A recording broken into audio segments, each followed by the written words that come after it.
মধ্যরাতের নীরবতা চুরমার হয়ে গেল একের পর এক বিস্ফোরণে। আকাশ জুড়ে সাইরেনের করুণ সুর, আর ধোয়ার কুণ্ডলিতে ঢেকে গেল তেল আবিবের আকাশ।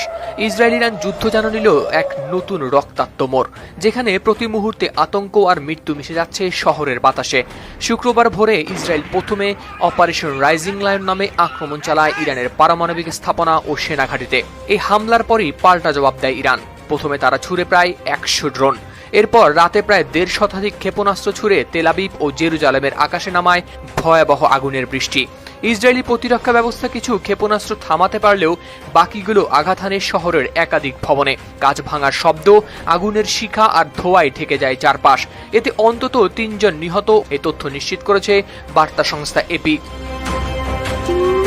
তেল আবিব শহরের আকাশে রাত ৯টায় প্রথমবারের মতো বেজে ওঠে সাইরেন। এর আধ ঘন্টার মধ্যেই আকাশে ছড়িয়ে পড়ে বিস্ফোরণের শব্দ ও ধোঁয়া। ক্ষেপণাস্ত্রের আঘাতে একটি উচ্চ ভবনের দেয়াল ভেঙে পড়ে, গ্লাস চূর্ণ বিচূর্ণ হয় এবং আহত হন অন্তত ১৫ জন, যাদের মধ্যে ২ জনের অবস্থা আশঙ্কাজনক। ইরানের ইসলামী বিপ্লবী গার্ড কর্পস আইআরজিসি জানিয়েছে, সর্বোচ্চ নেতা আয়াতুল্লাহ আলী খামেনির নির্দেশে ইরানি বাহিনী ইসরায়েলের বিরুদ্ধে শক্ত ও সুনির্দিষ্ট জবাব দিয়েছে। এই হামলায় ডজনেরও বেশি লক্ষ্যবস্তু করা হয়েছে। আল জাজিরা জানিয়েছে, ইসরায়েলের তেল আবিবে একটি আধুনিক অ্যাপার্টমেন্ট ভবনে সরাসরি আঘাত হানার ভিডিও প্রকাশিত হয়েছে। সরাসরি সম্প্রচারিত ফুটেজে দেখা গেছে, ভবনের কয়েকটি অ্যাপার্টমেন্টে জ্বলছে আগুন এবং বের হচ্ছে ঘন ধোঁয়া। পাশের আরেকটি আবাসিক ভবনেও বড় ধরনের ক্ষয়ক্ষতি হয়েছে বলে মনে হচ্ছে।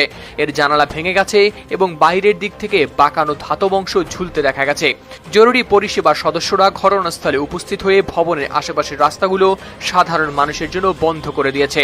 স্থানীয় বাসিন্দাদের আশ্রয় কেন্দ্রে অবস্থান করার নির্দেশ দেওয়া হয়েছে। প্রাথমিক প্রতিরক্ষা মূল্যায়ন অনুযায়ী ইরান ইসরায়েলি ভূখণ্ডের দিকে অন্তত কয়েক ডজন ক্ষেপণাস্ত্র নিক্ষেপ করেছে।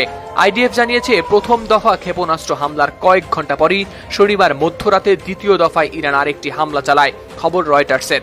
ইসরায়েলি প্রতিরক্ষা বাহিনী সাধারণ মানুষকে নির্দেশ দিয়েছে নতুন করে আবারও আশ্রয় কেন্দ্রে প্রবেশের এবং পরবর্তী নির্দেশনা না দেওয়া পর্যন্ত সেখানেই অবস্থান করতে বলা হয়েছে।